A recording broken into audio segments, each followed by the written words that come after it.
Hello and welcome to another episode of Brave UX. I'm Brendan Jarvis, managing founder of The Space in Between, the home of New Zealand's only specialist UX research practice and world-class UX lab, enabling brave teams across the globe to de-risk product design and equally brave leaders to shape and scale design culture. You can find out a little bit more about that at thespaceinbetween.co.nz. Here on Brave UX, though, it's my job to help you to keep on top of the latest thinking and important issues affecting the fields of UX research, product management, and design. I do that by unpacking the stories, learnings, and expert advice of a diverse range of world-class leaders in those fields. My guest today is Dr. Noam Segal. Noam is a research manager at Meta, where he's building a modern, progressive, and impactful research team to support people working on Facebook's newsfeed.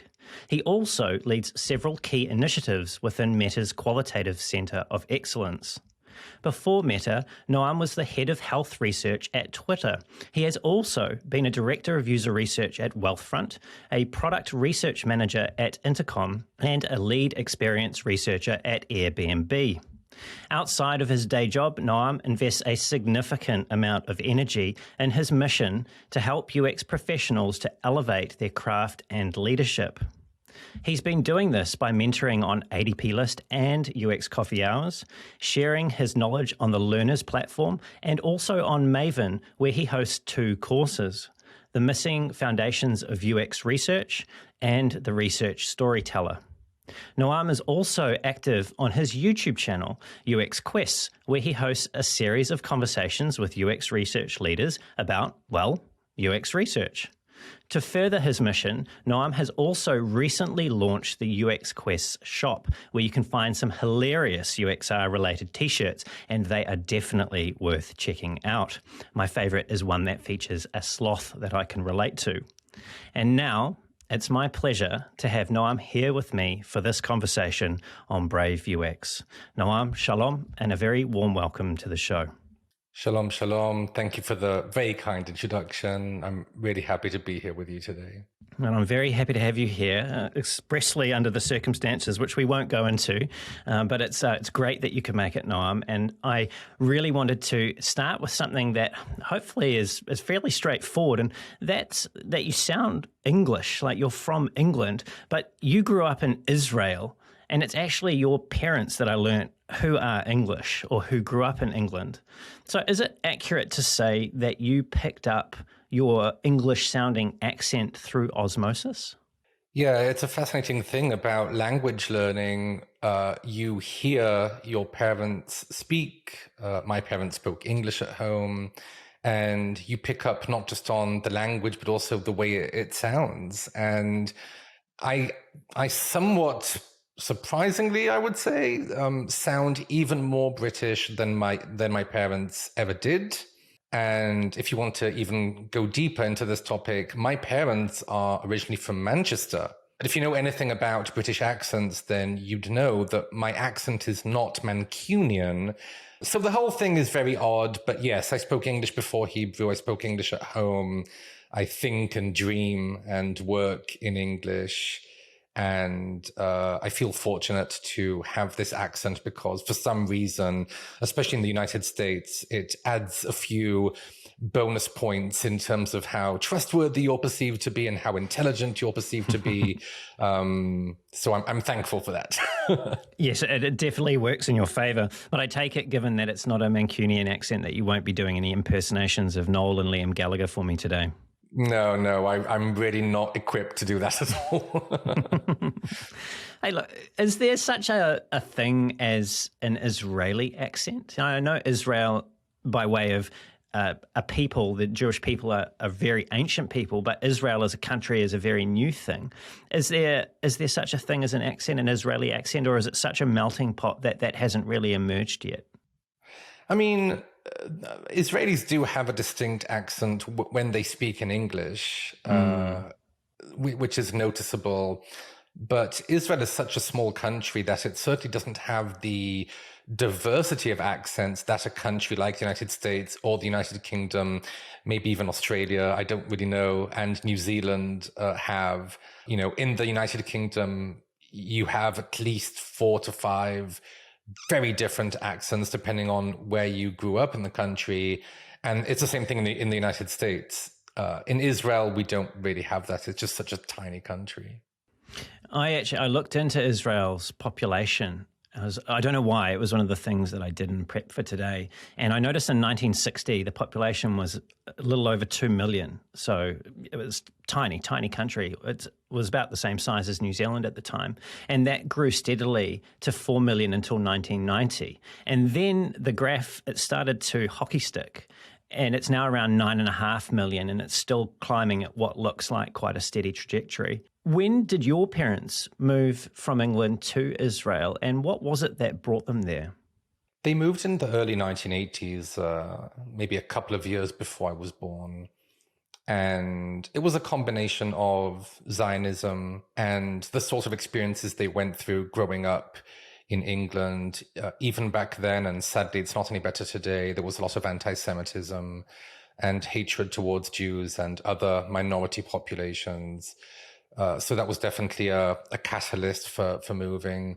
And then my mother is a twin. She has a non-identical twin sister who moved a year or maybe a couple of years before they did. And that gave my mother and my parents the confidence to make the move because they knew that they had family in Israel. And my parents have never looked back. They've now lived in Israel for much longer than they ever lived in the UK, and they're very happy with it, even though living in the Middle East and living in Israel, it's complicated. It's a very, very complicated region with many problems.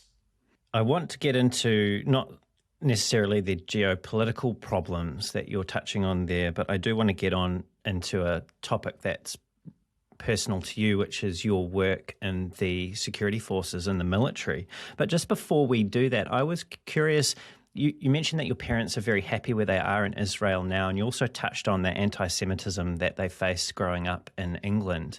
And that's something that I think there is a incorrect belief in the West that it was certain other nations that were proponents of anti-Semitism. Do you get the sense when you talk to them or if they even talk about life in the UK, whether there is some sadness at having to uproot their lives and move to Israel, albeit they're very happy there? Is there some sort of sadness or regret that the world is still not in a place where one can live wherever they like without facing that kind of persecution and discrimination? That's a tough question. I mean, I think it's incredibly unfortunate. And I do know that it's saddening to all of us when we see the violence and the hatred in both the public conversation and in terrible, tragic acts of violence that are happening all around the world, not just to Jews, but many other minority populations. And I think more broadly, as an immigrant myself to the US, I know that the life of an immigrant is always riddled with sadness and confusion around our identities, around what matters to us in life, around what we're missing out on, and around the distance from family, which is very hard. And, every single day you have to evaluate your life all over again and decide what your priorities are and whether everything you're missing out on is worth it. And it's a very hard reality, to be honest, the life of an immigrant. A Jewish friend of mine, Shera, who used to live here in Auckland, recently moved back to Israel. And what I've been seeing from Shera is the tech community in Israel, and this is perhaps one of the world's best kept secrets, is very vibrant and it's growing. Does Israel call to you? Do you feel any sense when you reflect on where you're at currently, any sense that sometime in the future that you might return there? I've learned to never say never in life, so it's possible. But there's a lot of hidden complexity in that question. For example, because I am a researcher, both at heart and in practice, and the field of UX research is a lot less mature in Israel. We could have a whole discussion just about why that is. But the fact is, it's a lot less mature, so way fewer opportunities for people like myself. And that's a big issue. And also, just given some of my values, principles, beliefs, living in Israel in its current state is not something that's very appealing to me. But again, I never say never. And there are many amazing things about the country I was born and raised in. And I often miss certain things about it, no doubt. You've described yourself in the past as, and I'll quote you now, someone who is extremely extroverted, not introverted, extroverted, the opposite. And you've said, and I'll quote you again now, you've said you've always been very, very curious. You've even admitted in something that I was listening to that you read dictionaries for fun, which I thought was a hilarious and quite frank admission. I understand that your curiosity that you refer to there, this intense want to know things, you actually attribute to your mother. It was a gift that you believe that she gave you. How did she give you that gift? Yeah, it's through reading. That's the bottom line. My mother is an avid reader. She's always reading, probably at least 2 books at a time. She's been part of book clubs her entire adult life and absolutely loves it. And I really do believe that the greatest gift she ever gave me, and she gave me many gifts, was the gift of curiosity and the gift of having a passion for learning. This relentless feeling that you can't leave something alone until you understand it better. And this immense pleasure when you get to take in information in any format. I mean, these days there are way more formats than there used to be. We're in this current format, podcasts and videos. Back in the day, it was more either books or nothing. But I just have this will, this passion, this thing that almost haunts me to have to learn about things quickly and deeply, or they will just continue to spin the wheels in my mind. I won't be able to fall asleep. And I'm so grateful for that, because I really do think that even more so in today's world, nothing is more important than a strong will to learn, to evolve, to stay curious, to keep up with everything that's happening around us. Perhaps most recently, the AI revolution is a good example, and leveraging AI tools in the context of research, the context of UX. It's just incredible how quickly things are evolving, and the only way to keep up with it is if you build up your curious mind, and if you couple that with smart learning strategies, right? I mean, I think my mother gave me the foundation, but I've since tried to sharpen it by building strategies and finding the right tools and ways of thinking to learn quickly, to learn effectively, and to maximize what I retain from all of that learning.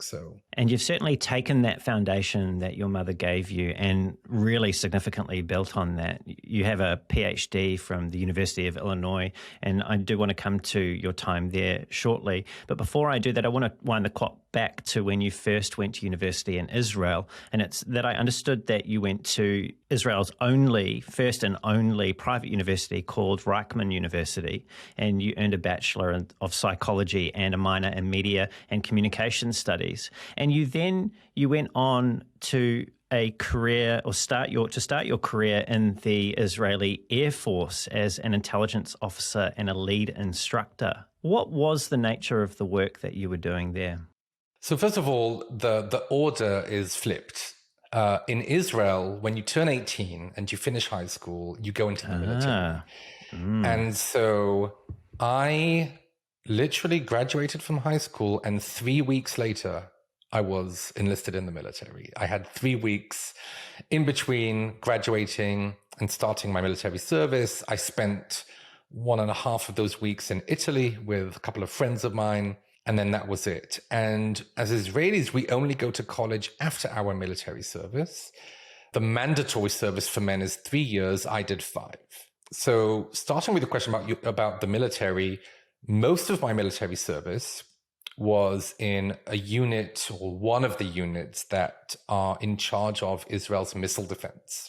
And basically what has happened in the world when it comes to air forces all around the world is that missiles and rockets became a much larger threat than ever before. In the past, maybe other planes or helicopters were a threat, just like maybe other parts of the military thought more about tanks or I don't know what. But in recent years, missiles have become a major threat to Israel and other countries. And so our unit was in charge and is still in charge to this day of protecting Israel from medium to long range missiles. So would these be the kind of missiles that we're seeing Russia use against civilians in Ukraine? Similar, definitely. I can't really get into too many details for obvious reasons about the sort of things we did. But broadly speaking, the particular systems I was operating and then helping to build in my first job outside of the military, these are systems designed to stop missiles that are medium to long range, so in the hundreds to the thousands of kilometers. Unlike, for example, a system like the Iron Dome, which became rather famous in recent years, that system is used to stop short-range rockets, as opposed to longer-range missiles, which can, in theory, have nuclear heads. There's not a lot of room for error, I would imagine, in those systems. There isn't, and that's actually a critical point, because it's why I was so fascinated by this area, and it's also why I left it and moved on to other things. I've shared many times that I believe failure is probably the key driver of learning. You have to fail to learn. You have to learn how to fail in order to learn. And when what you're doing is operating or building missile defense systems, there's no room for error. And that means there's no room for failure. And so it's not the sort of environment where you can have rich learning, in my opinion, because of that constant fear that maybe what you'll do won't work. It's very, very different from the reality I'm in these days, working in the tech sector in the United States. Really couldn't be more different. But I was fortunate that military service is the reason why I was even given a chance to lead the user experience for some of these systems. And I'm incredibly grateful for those 6 years, because I learned a ton about what it means to build these sort of user experiences, what it means to do design, to do research, to do content, because I was really doing all of those things to a certain extent, while also being the user. You know how we always say, you are not the user? Well, I was the user and the builder at the same time. UX person by day and military operator by night. Every single month, I would go back to my unit for a day or two to do reserve duty. So in that very particular case, which has never happened since, I was 100% the user and the UX person. Thinking about that dual role and thinking about the training that you've subsequently had in psychology and what you know about the biases that we hold as individuals, and then contrasting your experience with those systems with the tech products that you've gone on to help to shape, what would you say the most marked difference, or perhaps it's more than one, is between the approach to user experience design of a can't fail military system like that, a defense system, to the approach that you've been accustomed to taking across the tech companies you've worked for? Yeah, it's a very interesting question. I mean, first of all, the development cycle is completely different. When the thing that you're building is a missile defense system, you're not releasing a new version every week. Not even close. We would basically release new versions once every few months, if not once every year or 2 years. So the way we developed products was very, very, very different, in particular because of that lack of any room for failure. So it was not an iterative process. I also think that one of the long-standing kind of trends in the work of user experience is that users want control. People want control over their experience. And with missile defense, it's an interesting problem because it's a fascinating problem, because often you might have just a few seconds to make a life or death decision. And the fact is, humans are not necessarily very well equipped to make those sort of decisions. So we were building systems that were giving operators, military operators, a certain level of control, while trying to persuade people essentially that they should relinquish some of that control because the systems were making decisions more reliably and better than a human ever could. This is real Skynet kind of thinking I'm hearing. It is, but again, when you get a glimpse at the back end of these systems and all of the calculations happening, it's just not something that the human brain can do factually. Now, later on in my career, when I was working on very different things, like at Airbnb and, travel, well, when people are searching for travel, they can take as much time as they want, obviously. They can apply whatever filters they want. They can discover where they want to stay, however it suits them. And of course, there's no life or death decision here. You might end up having a horrible or brilliant experience based on your decisions. Usually it's brilliant and not horrible, but things happen sometimes. But it's a very different atmosphere and it's a very different decision-making process. So that's a marked difference between those two experiences I had. So that's probably worth noting. You spoke about how when you turned 18, it was only, I think, 2 or 3 weeks, you said, after that you started your military service, one of which you spent in Italy with your friends. And the minimum time to serve was 3 years, but you elected to stay for 5. Why was that? I was doing very fulfilling work. To your point earlier, I had a dual role, essentially. I had an operational role and I had an instructional role. On the operational side, this was fascinating work and it was incredibly important. And I was honored and privileged to be part of that unit and to be part of defending my country, which I will always love and will always support, even though there is, again, huge complexities in the Middle East and huge challenges there. And I do want to acknowledge that. On the other hand, I had an instructional role, and teaching has always been very near and dear to my heart, a very important part of my life. I have been a teacher or an instructor for my entire adult life, and even before I was an adult. And so having those two opportunities was incredible. I was surrounded by amazing people in the military, many of whom are still my friends to this day, and I'm proud to call them my friends. I learned so much from them. So it was an incredible experience, but I think it was also a somewhat comfortable experience, which might seem odd because, being in the military isn't necessarily the most comfortable thing depending on what you do. But that type of service I did was comfortable. And I recently wrote about how being uncomfortable is really important. From discomfort comes growth. And so I decided to leave because I wanted to step out of my comfort zone and do other things.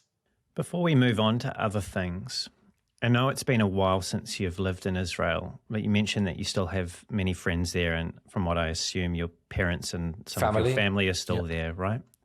How would you for someone like me who hasn't been to Israel, although I did go to, as I mentioned, to a Hebrew school for quite some time, how would you characterize the Israeli mindset, the mindset of everyday Israelis as it relates to the defense of Israel and the military service that they have to enter as very new adults? Yeah, it's a complicated relationship. For example, even though military service is mandatory in Israel, many individuals do not go into the military for several reasons. The primary one being religious beliefs. Israel is different than most countries in the sense that religion and politics are very mixed. We have religious political parties within the Israeli parliament and government. We have funding for religious, governmental funding for religious organizations, and certain people within the religious community choose to not serve in the military and instead learn and educate themselves on the Bible and dedicate their lives to their religion and to God. And therefore, they don't serve in the military. This has created a chasm between different parts of the Israeli population, because we all understand that without a strong military, Israel would not be able to exist. The countries around Israel don't love us, to say the least. To a certain extent, I can't blame them. But again, as an Israeli, I understand and deeply believe in the importance of Israel's being and existence as a country. So it's very complicated. But I think there's no doubt that the Middle East is a bonkers region in the world. And I generally hope that in the future we see more peace, less hatred, more respect for each other as people. Believe me, it is absolutely my wish that none of us would need any sort of military and that we could all just get along and see each other as people. And it's been one of my greatest pleasures working in the United States and being a student in the United States that I have so many friends, peers, colleagues from Iran, from Iraq, from Lebanon, from Saudi Arabia, from other places. And because we're here, we can just be people and we can just love each other and respect each other and work together, rather than being in this constant tragic battle. It saddens me terribly that that's the situation. I hope it gets better. Me too. Certainly been a situation that's perpetuated for several thousand years at this point. Just shifting our conversation from, I suppose, the moral realm into the ethical one. Ethics is a very hot topic in design. And I just wanted to read out something that you said a couple of years ago, which was, I think that we have also come to realize in the past few years, way too late if you ask me, that we have great responsibilities in tech and that sometimes the experiences we create can be detrimental, if not dangerous, to our democracy, to equity, to our society, to so many things. Now, you recently joined Meta as a research manager, as I mentioned in your introduction, and you're focusing in on Facebook's newsfeed. And that's clearly been an area of tech and of Facebook specifically that has been in the media of late in recent times for perhaps some not so positive outcomes from that technology, which Meta, I believe, has acknowledged and is working on. I was curious about your statement from a couple of years ago and contrasting that with the position that you're in now. Do you see those two things, that statement and the work you're doing now, as being in conflict with one another? I don't. I'll say this. I fully stand behind that statement. I still believe in it. I think it was relevant, is relevant, and will continue to be relevant for years to come. But let me tell you something. I joined Meta, even though I had a choice to join other companies that I'll leave unnamed. I don't think it's important for this point. One of the reasons I chose to join Meta was that I felt Meta as a company is trying to navigate uncharted waters, where we're trying to build new realities, this concept of a metaverse. It's incredibly ambitious, and these are uncharted waters. Now, when you are treading uncharted paths, you are bound to encounter these issues. Absolutely. But I wanted to be a very small part of the solution, rather than keep myself out of the arena. I wanted to step into the arena. I think it's an important arena. At Twitter, not Meta, I was working on it was called health, as you mentioned in your introduction, but at Meta we call this integrity, and sometimes it's also known as trust and safety. At Twitter, I was working very directly together with an incredible team which were all disbanded after Elon Musk took over Twitter. We were working on these exact issues, on civic integrity, on privacy, on trust and safety, on disinformation and misinformation, all of these topics. At Meta, that's not what I'm doing directly. But obviously, we all have a part to play in trying to maintain the integrity of our democracy and democratic processes, and trying to ensure that the public conversation is healthy and isn't detrimental and does help elevate our ethics and our morals. And I can truly say, with all honesty, that I feel like everyone at Meta, I'm surrounded by just incredibly talented people. We are trying to do that, but we're navigating uncharted waters and we make mistakes, and I'm here to speak for myself, of course, not for the company. I'm not a representative of Meta in this conversation as far as I'm concerned. I do want to clarify that. But I really do feel like, just philosophically, from my personal values, it's always better to step into the arena, to be part of the solution, not the problem. And so I understand the criticisms, I understand the concerns. I stand behind the opinion I shared back then. And I'm proud to be part of, again, a very small part of the solutions to these things. I think we're getting better at it. I think it's going to take, I was going to say I think it's going to take time, but I think it's a never-ending process because we're always learning. And that's why this profession and this role at Meta is so fascinating to me, because I just love to learn and we're learning a lot. It sounds like you're saying that if those of us in UX and perhaps in research and design specifically hold on too tightly to our ethical objections, that we exclude ourselves from participating in the future of these companies that have maybe made some missteps along the way, that we're actually at risk of them perpetuating or them making more missteps if we're not there to help play an important role in shining a light on some of those decisions that need to be made. Yeah, I think we all need, each of us individually, need to decide on our, red lines, the lines that we won't cross in terms of our career. That's a personal decision. And we each have our own framework for that. I have my own framework as well.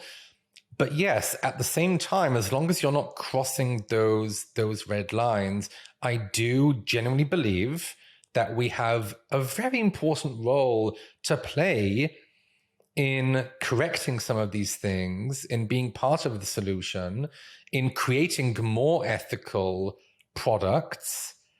We are needed as UX researchers, as UX professionals more broadly, and I will always choose to step into the arena and be part of that, as long as those very foundational principles and morals aren't crossed, And I urge people to consider that as well. Show me a company that hasn't made missteps. Show me a person who hasn't made mistakes. I think I mentioned this earlier. Failure is a key to learning. And I make a point of sharing my failures, sharing my mistakes, so that other people can learn and so that I can learn better from them myself by externalizing them and making them more salient. One of the mistakes and failures that perhaps some designers and UX researchers are wishing that they hadn't made, or wondering if it was indeed a mistake, has been the democratization of design and of research. And about this, when you were at Wealthfront, you said, I'll quote you again now, "Research at Wealthfront is incredibly democratized, and I very much support that approach. By democratized, I mean that we're all running research, trying to better understand our clients and potential clients, everyone from PMs to designers, researchers, engineers, data scientists, marketing. We're all trying to understand our clients. We're all taking part in that process." And the reason why I suggested that maybe some people who are researchers and designers are wondering whether or not this has been a mistake is because of the ongoing tech layoffs that have been happening, which seem to have been disproportionately affecting researchers and designers. Now, I was curious about this because this is a show where we have topics about the things that are important to these fields, and this is definitely one of them. It's also a show where I like to give people the opportunity to clarify any positions that they may have held, because they may have indeed changed, because we as people change. So my question is, do you still believe in the benefits of democratizing research, or in democratizing research itself? Yeah.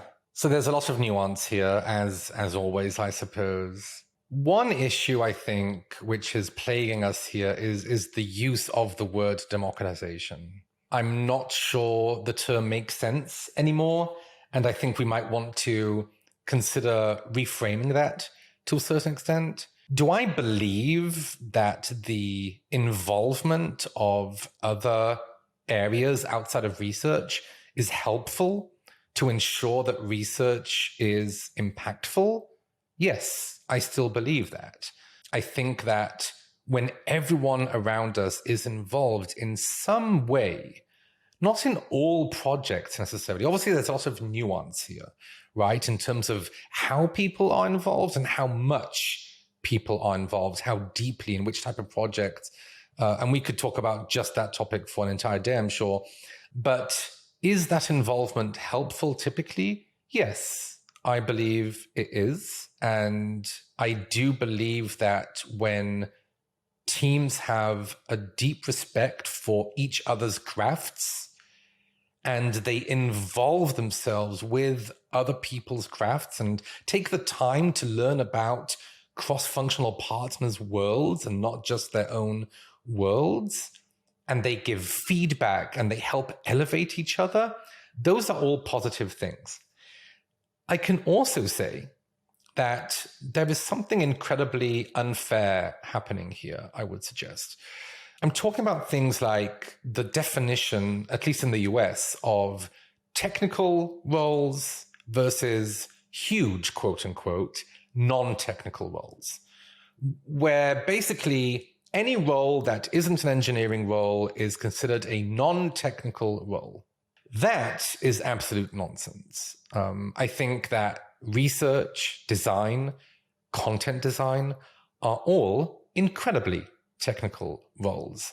And you can study any of them for many, many years and still not even touch the tip of the iceberg of knowledge about them. And so in many cases, in many types of projects, there's absolutely a necessity for a professional, for a researcher, a designer, a content designer to lead the project, to take the lead on the project.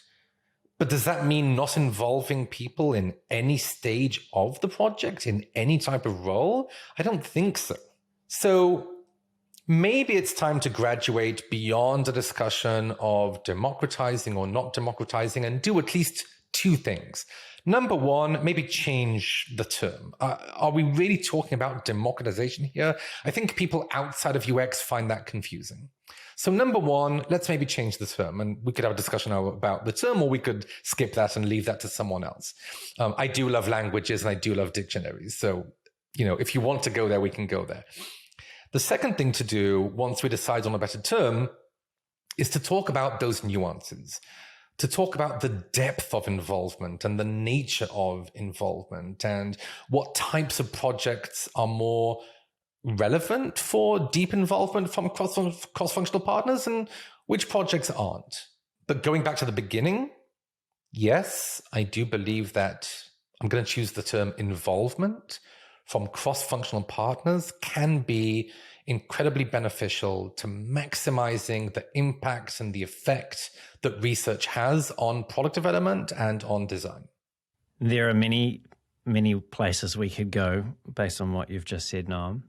I am interested in exploring what's come to be the meaning of the word democratization. And maybe it is actually just the literal meaning of it, but what it has meant for UX researchers and designers has been the tools of production, or the tools to do the work. And I suppose I'm wrapping the ability to do the work up in that has been decentralized from our roles as specialists. And we've effectively said to, this is my own personal opinion, we've effectively said to other specialist roles that you can do this work.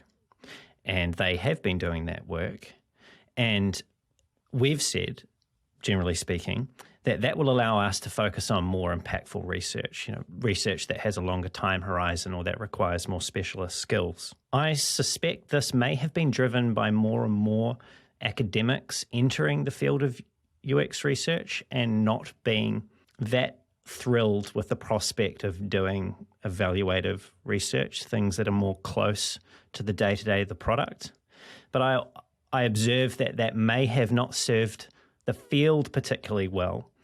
And I think that's evidence in these layoffs affecting the field more heavily than they are, for example, engineers.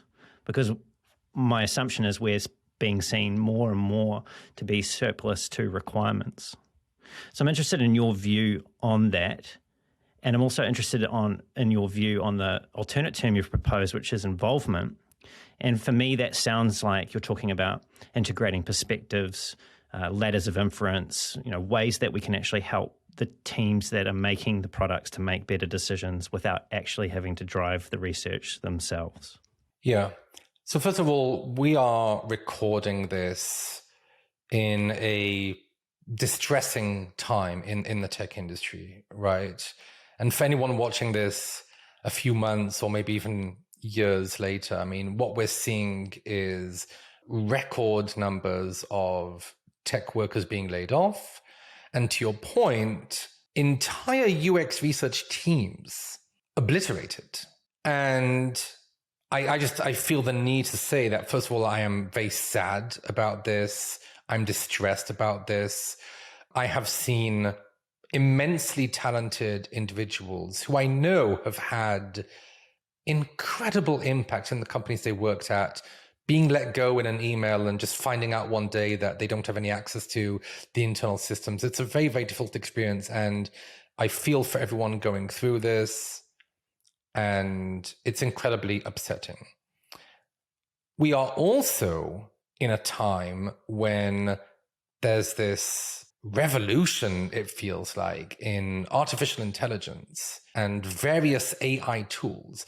And the reason that's also relevant to this conversation is that this is a moment of reckoning for us, where we have both maybe people in other areas and or automation AI tools that are going to impact the way we work.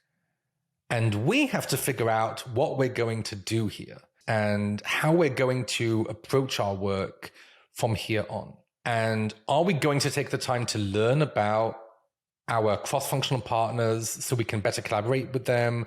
Are we going to take the time to learn about these AI tools and how we can leverage them? And are we going to rethink what our role is or not? I think we should take this moment of reckoning as a time of reflection. Reflection, I'm not a religious person, I'm not a practicing Jew, but I am Jewish.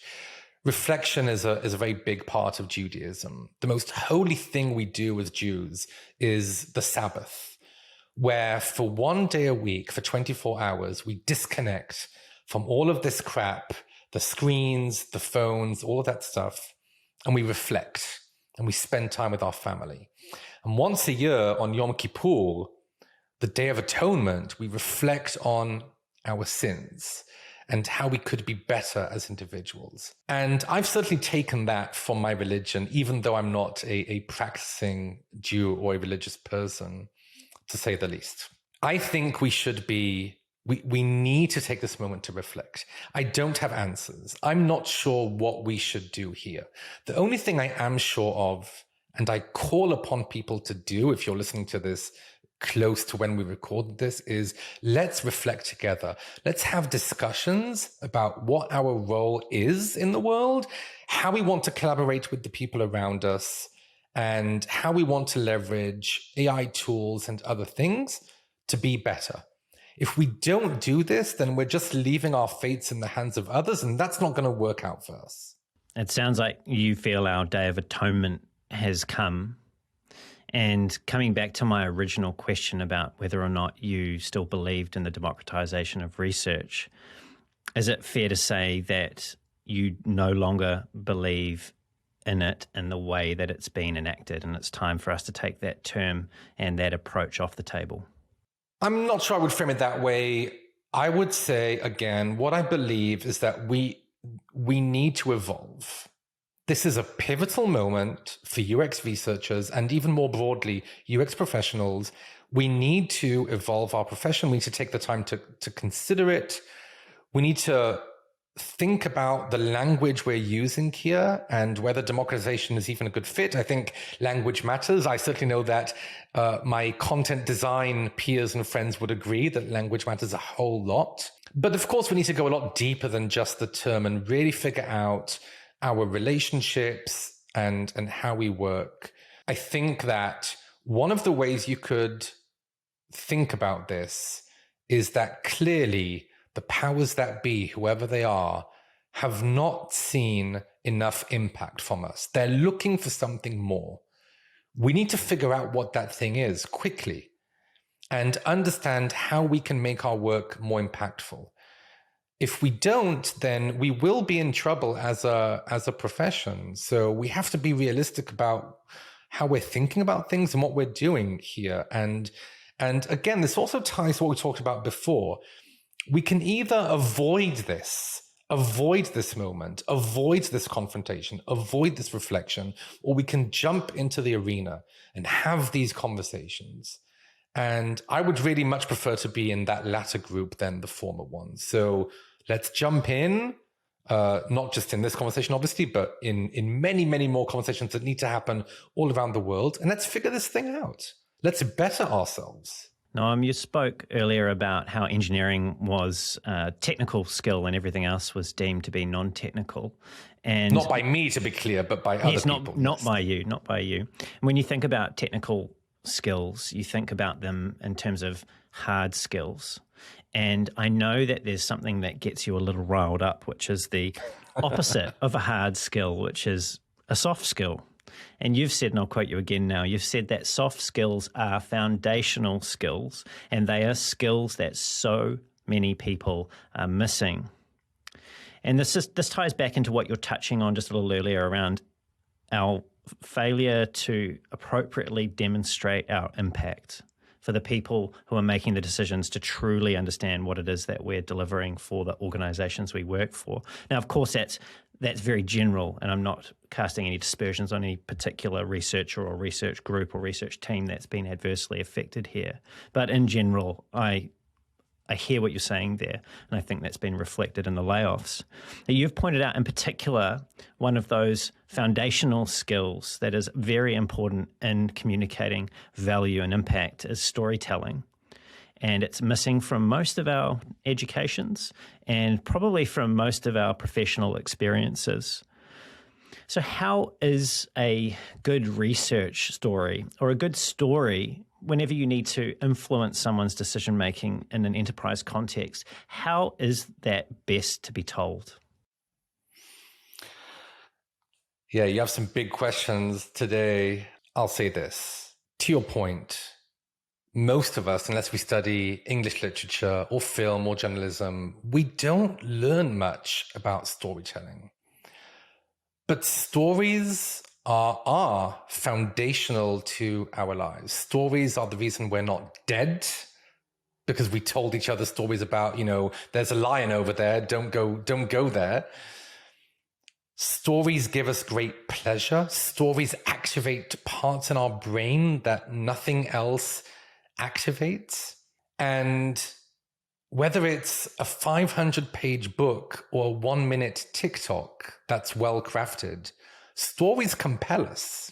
And the type of stories we tell has definitely changed in recent years. And, stories these days tend to be shorter, more compressed, more dynamic than ever before. But our brains don't evolve as fast as technology. And so our brains still crave story. Now, what makes a good research story?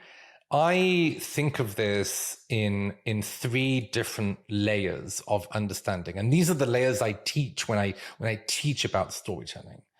The first layer is the layer of universal storytelling. There are universal principles and frameworks that, again, are very well known to you if you've studied film, but not well known to you if you've studied mathematics or even human-computer interaction or design. And these frameworks like the hero's journey, which Star Wars is based on and Lord of the Rings is based on and so many other incredible stories are based on, it's those sort of frameworks that get our brains excited, that get our wheels churning. They are familiar structures that humans understand and internalize. And our research stories have to have those foundations in order to be truly internalized. And in an attempt to address the issues of short attention spans and no time to do anything and all of that stuff, we have resorted to things like the TLDR, too long, don't read, didn't read. And the TLDR and many other modern frameworks for corporate executive storytelling, they don't work. They don't fit in with the way our brain operates. We'd like to think they work and we use them all the time. I don't, but others maybe do, I'm sure. They don't work very well. There are better alternatives. But anyway, that's the first layer. The second layer is the layer of kind of data-driven, insight-driven storytelling, right? There are ways to break down insights into chunks and pieces that people can understand. And we can just think about one subtopic here, which is data visualization, how you present data to people. It can make such a difference to the impact you have when people have an intuitive, immediate understanding of what you're presenting to them.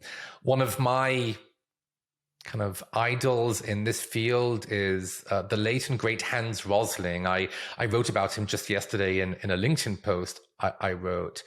He was a medical doctor who turned into a data visualization expert, and he has demonstrated through many TED Talks and presentations about how the way you frame stories in visuals can make such a difference to how they're perceived. So that's the second layer. And then the third layer, which is something we are certainly not trained to do if we've studied, I don't know, sociology or anthropology, or even many types of psychology and many other fields that UX researchers come from, is persuasion. Persuasion. Salespeople understand persuasion, but we are not, in UX, I would say broadly, we are not great salespeople. And we have not dedicated enough time to understand what makes a message persuasive. How do you get past that tipping point where people will accept your message? And there are tons of incredible frameworks that you can use for persuasion. I don't imagine us getting into them today, but we just have to recognize that even if we lay the foundations for our story using universal principles, and even if we top that with amazing insight-driven storytelling, if we don't add that component of persuasion and present our evidence and our opinions, our recommendations in the right way, they probably won't be acted upon. And so we need all of those three layers to succeed. By the way, I'm obsessed with the number 3. That's something I share about myself. And the number 3 is a very important number in storytelling. Obviously, the 3-act story, story, or all of the children's stories that our parents used to tell us, where there are 3 characters. It's an important number because it's the first number where you can start seeing patterns. And it's those patterns of behavior, those patterns of thinking that we want to showcase to our stakeholders in order to be successful. So that's one part of my thinking on the topic. Speaking of that third layer of persuasion, and you mentioned the term sales, which is a term that many people struggle with. It's almost as difficult for people as the term money. It sort of conjures up very mixed feelings across the population. But it's a very important aspect, as you've quite rightly pointed out, of our ability to have influence. There was a couple of episodes just recently published on a psychology podcast called Hidden Brain, where Shankar Vedanta, who's the host there, interviewed Bob Cialdini, who wrote, I think it was pretty much the seminal book in the early 80s on persuasion. And he's had Bob on, and they've basically unpacked each of Bob's findings and a subsequent finding that he had in his research after he'd written the book. I'd definitely recommend checking that out. It's very practical in the way that it's discussed and could be applied. Noam, you mentioned that you're obsessed with 3, the number 3. So I want to give you 3 letters now, which I think you'll connect with. The first is N, the second is P, and the third is S. And you've once said about NPS is the most terrible thing ever invented in history. Now, those are some pretty strong words, and I've asked you to re-examine a couple of your previous positions already today. I'm going to ask you to do it a third time. Do you still stand by those words? Well, I'll begin by saying I use strong language. I want to acknowledge that. And obviously, NPS is not literally the worst thing that's happened in human history. Let's be clear about that. It is one of the worst things that have happened in research, I would suggest, and in corporate America and other regions of the world. It's certainly not one of the worst things that have happened in history. So I do want to clarify that. I think that would be incredibly disrespectful to so many people who have had worse things happen to them. You can blame that on my deadpan delivery. If you're listening to this on the audio, you probably missed the slight smile I had on the video when I was saying that. Yeah. So just to be perfectly clear, look, this ties to something we talked about earlier, which is our responsibility as UX professionals and this idea of democratizing research. Part of the pushback against democratizing research is that we have a set of specialized skills, just like Liam Neeson says in Taken, if you know that classic scene. I love Liam Neeson, but anyway, I digress. We have a set of specialized skills. There are standards for what is rigorous research, very clear standards. And you can get an entire PhD, if you choose to, in survey science, where you will learn about all of those standards as it pertains to surveys. NPS basically disregards so many of those standards, it's just ridiculous, right? A classic one, which we talk about all the time in research, is that people are just not great at predicting what they will do in the future. And so it's much more fruitful to ask people about problems they have encountered in their lives, barriers they've encountered, issues they've had, things that have happened in their past, rather than asking them to prophesize and guess what they may do in the future. But that's one of just so many issues, both from a survey science perspective, a statistical perspective. Recently, Fred Reichelt, who came up with NPS, published a very well-received Harvard Business Review journal article. I think it was called NPS 3.0. And in that article, he essentially blamed people, well, not like me because I don't use NPS, but people who use NPS for misusing it. And from there, he went on to suggest another metric he came up with, which is really just an amalgamation of 2 or 3 existing metrics that we use all the time in order to more accurately assess how likely people are to engage with a product and be satisfied with it and stick with it. I think that rather than blaming, putting the blame on people using NPS for misusing it, we should, again, deeply reflect on how NPS lines up with all of these principles we know to be true about what makes up a good survey and a good survey question. And if we come to the shared understanding, which I hope we do, that NPS violates countless survey science principles, then why use it? Why use it? Garbage in, garbage out. If your input is garbage, your output will still be garbage.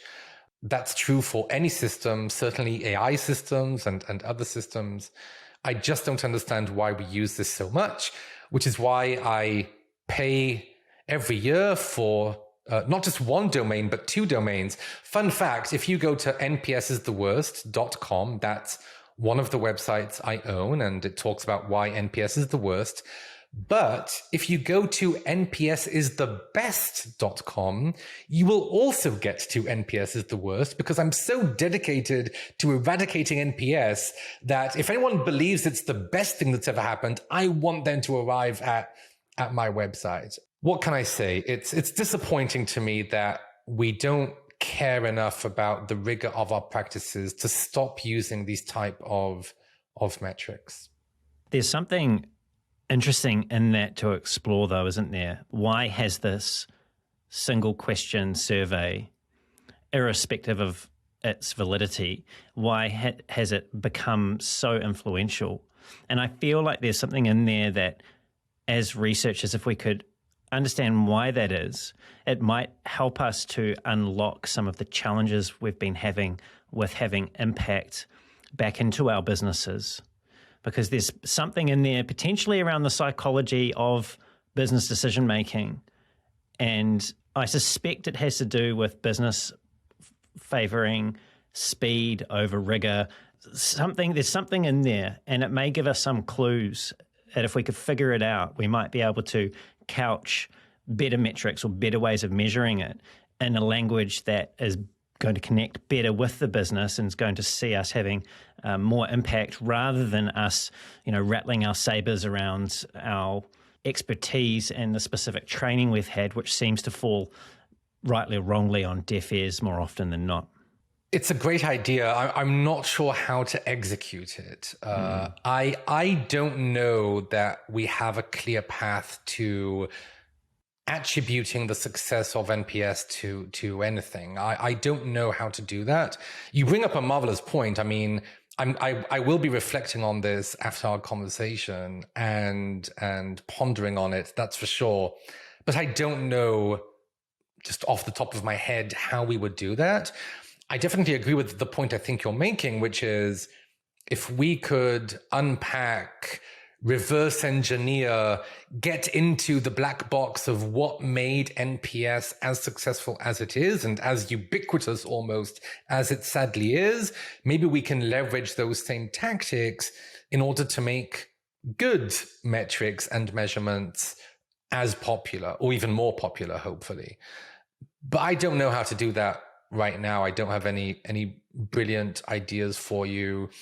I think that NPS has been compelling because people do feel like it contributes to the growth of products when they themselves recommend those products to other people. And recommendations do matter, right? I do agree with that to a certain extent. And I also think the way NPS is calculated is ridiculous, absolutely ridiculous, and doesn't make any sense. But it also seems sophisticated to the naked, somewhat untrained eye, right? It's like, oh, how cool. This is just one question. So on the one hand, it's simple. It's not hard to answer. But on the other hand, there are such sophisticated calculations happening here on the back end. That must say something, this must be a valid metric. So if I had to guess, it's this interesting balance between the supposed simplicity and complexity of this question, which people find compelling. But I don't know that to be a fact. And I think that's just one, maybe small part of what made NPS so popular. Skirting around this topic of methodology, or at least the application of methods and measurements, and in this case, a method or a measurement in NPS's case that doesn't originate from UX research or human factors. Another one of those methods in this case, or maybe it's more of a framework, is jobs to be done. And I had a good conversation with Jim Callback, I think it was at the end of 2022, and we unpacked some of his work in this area. Now, this is a framework, jobs to be done, that you've described as phenomenal. And I understand that you had experience with this framework when you were working as a researcher at Intercom. I also have a friend, Robbie Allen, who was a group product manager there. Yep. And he's also raved about jobs to be done on the podcast previously. Yet it seems that this framework hasn't had widespread acceptance or adoption by UX research or UX researchers. And that's something that Jim and I were both in agreement on. I was curious about your take on this, though. Is that something that you've also observed? Do you feel that the framework has a lot of potential, yet we haven't really come to realize that? Or is there something else going on here in UX research as to why it hasn't been more widely adopted? I mean, one interesting point is that both NPS and jobs to be done really came from the marketing world, not the research or the UX research world per se. And they were adopted into different contexts from the ones they started at, right? Jobs to be done was a mattress thing or a milkshake thing or, whatever. It wasn't a software thing. And I was truly fortunate to get to work at Intercom, which to this day I think is considered the company that took jobs to be done and really made it a lot more mainstream in the tech world. And I got to work with Robbie, by the way. So it's cool that you know him. Small world.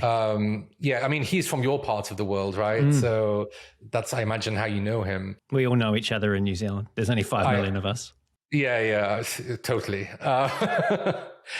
So maybe part of the issue is that it's that, jobs to be done did not organically grow within the UX research or even the research communities. It wasn't used in the context of software companies until really maybe a decade or maybe 2 decades ago at most, as far as I know, at least. Not widely adopted, certainly. And another thing to note perhaps is that we in UX research like to do something which is a little bit unfortunate, and we do this in academia as well and other fields, which is taking a framework, which is absolutely okay, tweaking a couple of parameters within that framework and calling it something else.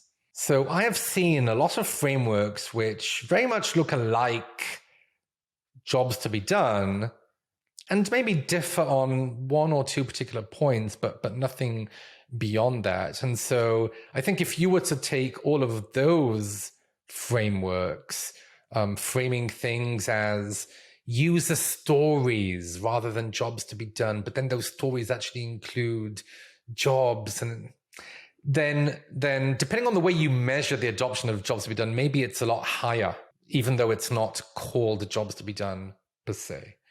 I do think there's great strength in that framework. I do think that each and every one of us is walking around this world with a bunch of things that bother us, and we are hiring, quote unquote, tools to help us solve those issues. And I think Jobs to be Done is here to stay. And in fact, I just read this week a phenomenal demonstration of, and sorry for always jumping into this, but I'm very excited about this technology. I saw this demonstration of ChatGPT taking a number of qualitative interviews and then synthesizing those interviews into the Jobs to be Done framework. It was absolutely phenomenal to see. And I really think there's something there that's going to be in much more widespread use in coming years. There's definitely huge and rich territory to explore with ChatGPT. I've been fascinated just personally with some of the lines of inquiry I've plugged into it, and just how it can come back with things that are surprising, relevant, how you can ask it to refine certain things in particular tones or to go deeper on particular topics. It's truly phenomenal. And I hear you. I feel that as a discipline, we would be at risk of eliminating our usefulness if we don't seriously consider how we can use this technology to augment the expertise that we already have and take some of the heavy work away from us so that we can apply our minds to some challenges that ChatGPT can't quite yet keep up with 100%. Yeah. I listened to your conversation with Steve Portical, and Steve's been a guest on the show previously and someone who I greatly respect. And you and Steve were having a really interesting conversation around methodology, and specifically about the lack of evolution or innovation that we've seen in research methodology and UX research methodology specifically. Now, you've noted that you don't think that there's anyone that you can think of that's really been claiming this mantle, this title of advancing the methodology. And I know we've just been talking about Jobs to be Done and MPS, things that have originated from marketing, as you point out, and that we haven't really grasped with two hands. Why is there potentially some stagnation in the field as it relates to methodology? Is this a problem? Is it an opportunity? How do you see this? It's a great question. The history of UX research is debatable in the sense of, for example, when we began to do UX research. And in my opinion, we are not a new field, because the way I see things, UX research really started with human factors research or HCI research back in the early to mid 20th century, when we were researching things like the modern phone or the airplane. And so in that sense, we are a fairly mature field. But I do acknowledge that UX research as a profession has gone perhaps through a few evolutions since then, and that you could make the argument that we aren't yet a super mature field. Now, one of the indicators of a mature field is that we spend a little less time focusing just on the research we're doing and more time focusing on how we do research in the first place. And I know that I'm a psychologist by training. My PhD is in psychology. I know that I saw this in psychology, where a small group of kind of the younger generation researchers began to look into new methodologies, and they've taken on the role of meta researchers, not Meta the company, but meta in the sense of, looking at the mechanics of research and how we can evolve our practice. Now, that's all well and good, but I think to your point, that brings up the question of whether we need to do that or not. And I feel like so much of our conversation ties to other parts of our conversation. For example, it's possible that some of what these layoffs are indicating is that there isn't an appetite for even more complexity and advanced methodology in UX research. Maybe there just isn't. Again, let's be honest with ourselves. Let's say the difficult things. It's possible that there is no interest in these type of advanced methodologies maybe replacing NPS with some, much more rigorous and sophisticated metric for satisfaction, maybe that's not a thing. And if that's the case, we may have to accept that and figure out what to do with that harsh reality. Maybe we could be a lot more impactful and companies would be a lot more bullish about UX research if we did evolve our methodologies faster, right? Now, by evolve, I don't mean, for example, diary studies. Diary studies have been around for a very long time. We used to carry them out using actual physical notebooks or paper, which we would mail physically to people's homes. And yes, we've evolved that to now use platforms like Dscout and other platforms to carry out diary research. But the fundamentals of what diary research is haven't really changed that much. So I'm not talking about that type of evolution, but you do have to wonder whether there are novel, new practices that we could be adopting.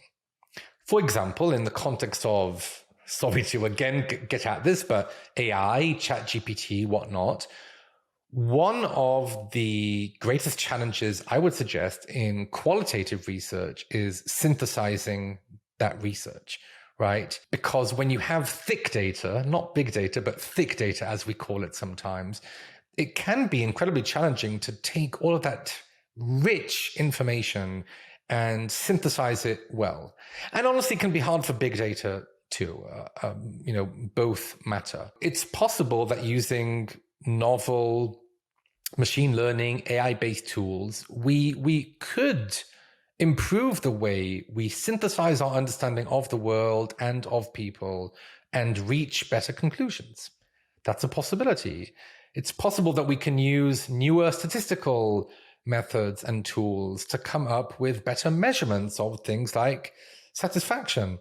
A lot of things are possible, but I haven't seen that much, if any, major innovation in these spaces, because I don't think we're taking the time to do it, to be honest. I think definitely if you're working in UX research, design, content, then you're probably, especially at the more senior levels, part of trying to improve processes and tools within your company. But we're just repeating what we've done in previous companies or what other people around us have done. I don't think that's about innovating on those methods. So we'll see what happens. Again, I think we need to reflect on our profession and whether we should be pursuing this direction or whether we don't see that much utility in it. I don't know the answer. This idea that you haven't seen innovation in the field of our methodologies, we're not taking the time to do so and not being quite sure why that is. One thing that came to mind as a result of having these conversations, over 100 of them over the last couple of years, has been the shift of UX and design as a field from being something that largely happened in agencies, smaller, upstart, naturally innovative through necessity type organizations, to UX and design as being a function of enterprise. And again, I don't have any answers here. It's just a suspicion, and it's probably only one thread in a very thick rope. But I suspect that there may be something in that the focus of practitioners in the space has changed as a result of them being part of a much larger bureaucracy and perhaps having controls as a result of that bureaucracy placed around them and conditions that have not lent themselves to that level of innovation that we may have seen in the field, and in particular in the early years. But again, I can't say for certain, it's just a suspicion. I think it's possible. I think that when you're constantly fighting for a seat at the table, it's hard to build new tables and build new seats. So that might be part of it. I think that incentives matter. The way academia is operating right now, which is somewhat disappointing to many of us, is due to the incentive system in academia. And incentives are very powerful in tech and UX research as well. We go through performance reviews and we are measured on certain things. And that doesn't usually include advancing the UX research community with some new method. That's not the way we are measured. And so people will tend to focus on the things they're measured on, and that's what motivates us. And so I think incentives matter. I think we have to figure out this battle for seats at the table, because when you're just focused on that, you're sapped out of any energy to do anything beyond that. And by the way, I would be more than delighted to be proven wrong. I hope that in the comments to this to this conversation or elsewhere, maybe people will bring up phenomenal examples of methodological innovation that I'm missing. I just want to acknowledge that none of us have full spatial awareness of everything that's going on in the field. So I and I know you do as well, I invite conversation here, I invite comments, and I would love to be proven wrong. And I would love for us to get past certain debates and certain issues such that we can focus more on these sorts of things if we find that we should, which is, again, yet another debate. But that's my take on why this is happening. I want to turn our attention, as we bring the show down to a close now, to another talk that I believe you gave at a conference recently, which was inspired by your children, by becoming a father, and the shift in mindset that experience, of watching your children grow up and learn and be in the world inspired within you, and how that affected your practice of UX research. Now, I realize that we don't have time to go through all of the things on this topic that I had hoped for, so I'm just going to narrow down on something specific here. And I believe it's the third lesson that you recounted in that talk, which was tell it like it is. And that's something that, speaking of ChatGPT earlier, that ChatGPT is very, very good at giving, is very direct answers to the questions that you're putting into it. And you've said about this particular topic as it applies to our practice of UX research within the enterprise, you've said it is crucial to somewhat, if not completely, disregard the inner politics of the organization. The more we obfuscate how the user experience is, and hide those things and try to fit in with the team and company politics, the less we're able to claim we're the voice of our users. And I was thinking about this, and I love it. It's really punchy. It sort of got me all stirred up, and I was like, yes, let's just tell it how it is. Let's, like a hot knife through butter, let's just get to the point and give whoever those stakeholders are that need to hear the results of this research exactly what they need, unfettered, just only what they need to hear. And then I thought, throughout history, messengers of truth, and particularly of bad news, don't tend to have the happiest or the longest of lives. And I was curious about your perspective on this, and whether or not there was some nuance that I was not getting from what I had been listening to. How direct, or how much should we not pay attention to the politics of the organization and just present that truth? Yeah. First of all, thank you for not shying away from the difficult questions. I'm always happy to have debates and be asked these questions, and I do appreciate it, especially in the context of this question, because of what I said in that quote. You're doing what I said, essentially. So I really do appreciate it. I tend to do something in my storytelling, and I mentioned this earlier, which is speak in strong terms, speak in extremes, because I think some of our conversations are unbalanced. And I want to kind of move the pendulum closer to the other side. Now, do I literally believe, for example, that we should completely ignore politics and team dynamics and the health of our relationships with cross-functional partners? No, I wouldn't say I believe that. What I would say is that I grew up in a country where radical candour is just another Tuesday or any other day. of the week. Radical Candour is a phenomenal book by Kim Scott, and I, of course, recommend it to anyone. But culturally, as Israelis, we say it as it is.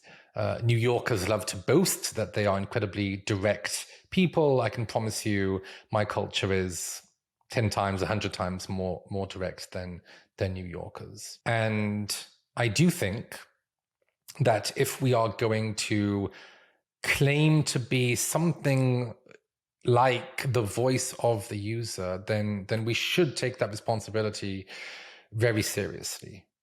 If we're going to mention empathy in every second sentence, then we have to stand behind that, take that empathy and deep understanding we hopefully gleaned about the people we serve and communicate that.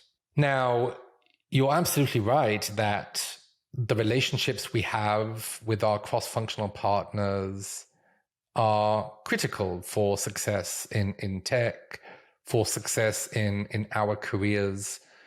And I think what I've discovered is that it's important to strike a balance. And for example, if you find out something that to the team would be very difficult to grok, very controversial, incredibly surprising, shocking even. Maybe it could be very demotivating to the team, almost depressing in a sense. But it's true. It came out of rigorous research and you are confident in that finding. What I would recommend researchers do is they go to, for example, their main partner, be it a design lead or product lead, and they share this research one-on-one. Or maybe even before that step, they go to a fellow researcher, go to your fellow researchers and ask them, hey, I need you to take a look at this particular point. It came out of a rigorous research project and careful synthesis, but it's so controversial that I don't feel like I have the confidence that I've minimized the risk enough or maximized the confidence enough to be able to say, this is the correct conclusion. Can you please review this? And once it's been reviewed and once you bring it to your main partner, then you can try and, frame it in a way that will be more palatable to the rest of the team. But by palatable, I don't mean obfuscating it. I don't mean hiding it. Part of radical candor is showing kindness to people by sharing the truth. That is the kind thing to do, even when it's hard. And so by making it more palatable, I'm talking about applying those storytelling principles of presenting it accurately, clearly, persuasively, to hopefully shift people's minds and to have impact. So I'm also hearing in there with humility, but not necessarily without confidence. Absolutely. Few things are more important for a researcher than humility. I mean, I would suggest also as people, humility is a good thing to focus on, regardless of your profession. But humility is in the essence of what it means to be a researcher. Because it's only because we acknowledge what we don't know that we then go and pursue it, right? That's why we do research in the first place. It's the pursuit of the unknown. It's the recognition that there are so many things in this world that we don't understand and that we need to understand better. But once we reach that understanding, it's on us, it's on our shoulders to present that understanding accurately, with candor, with radical candor, with humility and kindness, but also razor sharp accuracy, to your point about knives and butter. And I think it's marvelous to get feedback on that. I think it's marvelous to do that in a collaborative way and in a sensitive way. But to go back to something we talked about in the beginning of this conversation, we are operating in many cases in uncharted waters. We have a huge responsibility on our shoulders as UX practitioners. We don't have time to waste. when it comes to these things, because time wasted could mean terrible results, terrible societal results.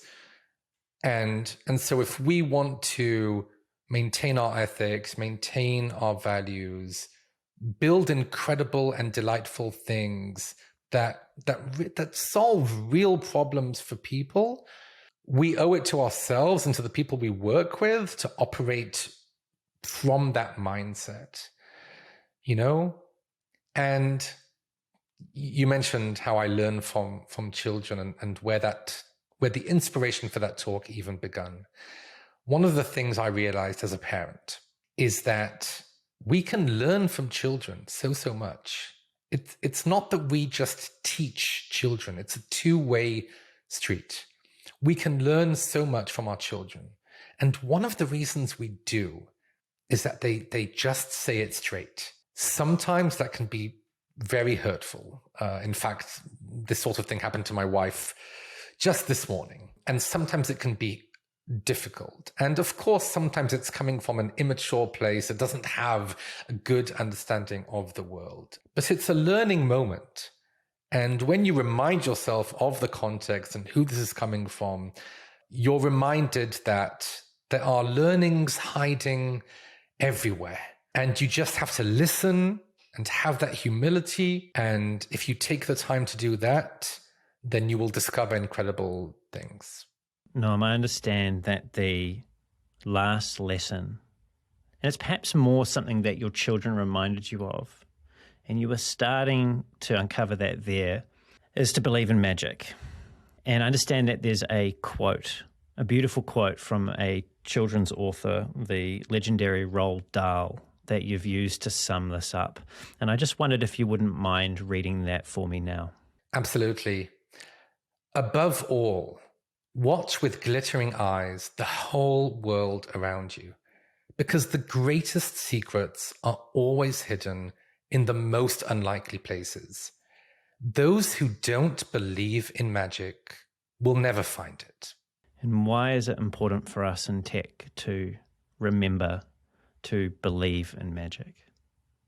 I define myself as a techno-optimist in the sense that I believe that we can have a magnificent and positive effect on this world if we do our work properly, responsibly, thoughtfully. But alongside that responsibility and the way we operate, we also have to stay in touch with our inner child, because we're never going to pursue things that don't yet exist if we don't believe in a little bit of magic, if we're not just a little bit crazy, a little bit naive, if we don't escape all of the bubbles and the boxes that surround us after years of adulting and all the cynicism that we've built up over the years, the disbelief, the disappointment, the depressions and anxieties that we face